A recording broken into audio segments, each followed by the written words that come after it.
Good day, everyone. Our topic for today's discussion is all about reason and impartiality in the 7-step model for ethical decision making. And I would like to introduce to you the reporters for today's discussions. We have Kem Sumalpong, Clint Christian Palconit, and May James Ryan Molina. Okay, first off, let's talk about reason. So, reason is the basis of motive for an action, decision of conviction. So, in reality, napakalaking bagay ng salitang reason or kung sa Tagalog, rason. Dahil ito yung nagiging batayan natin kung bakit ba natin ginagawa ang isang bagay. May rason kung bakit tayo gumigising sa umaga. There's a reason kung bakit tayo nag-aaral, may rason kung bakit tayo nagsusumikap, may rason kung bakit tayo nagtatrabaho. At dapat lahat ng ginagawa natin is based on reason. Now, it was given as a human being, we have an emotions or feelings. And sometimes, our emotions affects our actions. When we are angry, it affects our actions. When we are sad, it affects our actions. When we are happy, it also affects our actions. And kapag yung actions mo or decisions mo is based only from your emotions or influence from your feelings, magdadala ito ng conflict sa'yo and it will eventually make you suffer. That's why don't ever make a decisions when you are in the height of your emotions, because the quality of the decisions that you will be arriving at, the quality of the actions that you will be doing will be so much affected, especially when you allow your emotions to overcome your reasoning. Kaya nga 'di ba meron tayong kasabihan na be wise today so you don't cry tomorrow, kasi dapat our actions or our decision is based from our reason.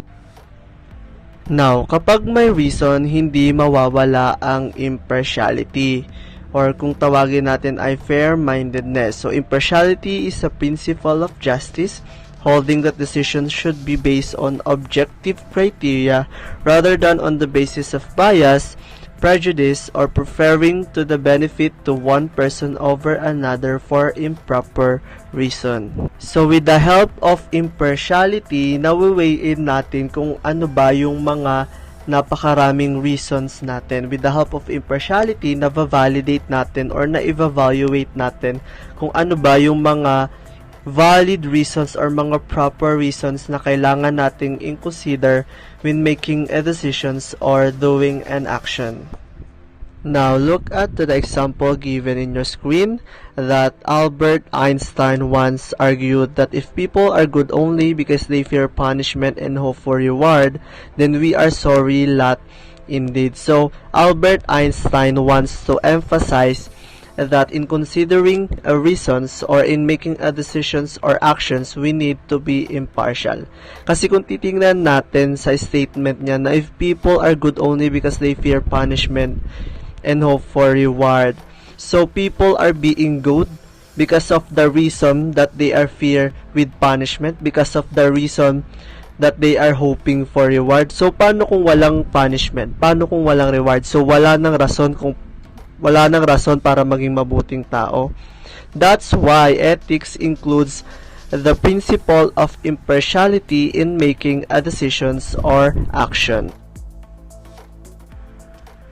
Now, do reasons and impartiality a requirement for morality? So let's go back to what Dr. James Ratio said patungkol sa morality. So morality at the very least is the effort to guide one's actions based on the logical choice. So he's pertaining to the reason here, and while giving equal importance to the interests of each person affected by your decision. So he's pertaining naman sa impartiality dito. So in conclusion, it was indeed an essential requirement for morality, the reasons and impartiality, because our moral behavior comes from our moral thinking.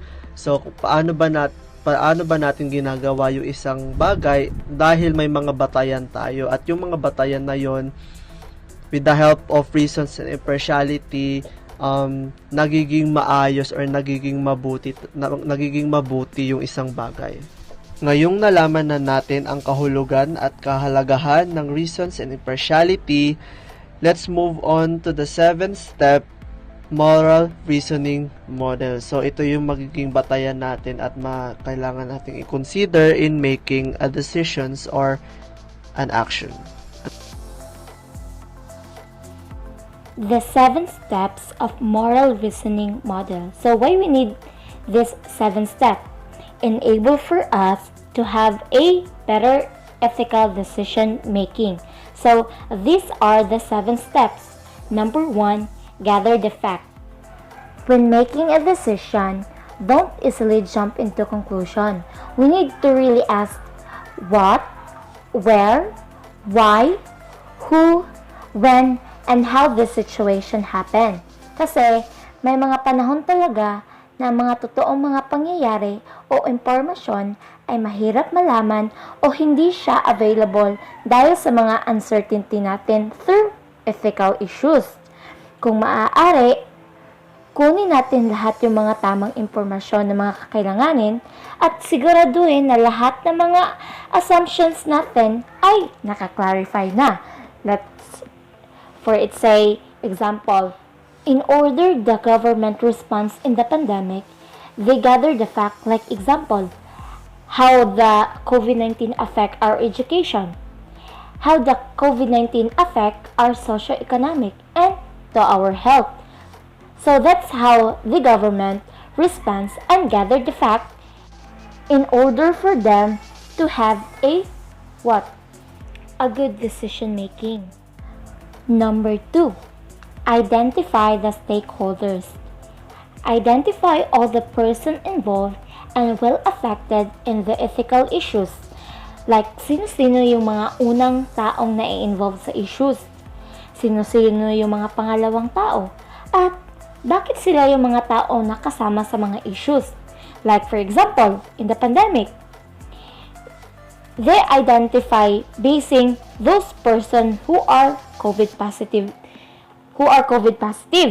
and they are also identifying those person who lock the job and maliliit yung mga sweldo. Step 3, articulate the dilemma. Once nakuha na natin yung mga totoong impormasyon at nalaman na natin yung mga person involved, napaka-importante na maipakita natin ang mga dilemma, like ano-ano yung mga values na mai-involve. Ang purpose nito ay para masiguro na naiintindihan mo o natin talaga ang sitwasyon at ang mga moral conflict na kinaharap natin. So, awareness and comprehension ay napaka-importante kung gagawa tayo ng decision, lalong-lalo na if there's person involved. Example, in the situation of a tenant, he or she may be facing a dilemma, a landlord rather. Like, does he or she have to collect payment for the rent or hindi na lang muna siya magko-collect ng rental payment, just like example, for 2 months because of the good decision making.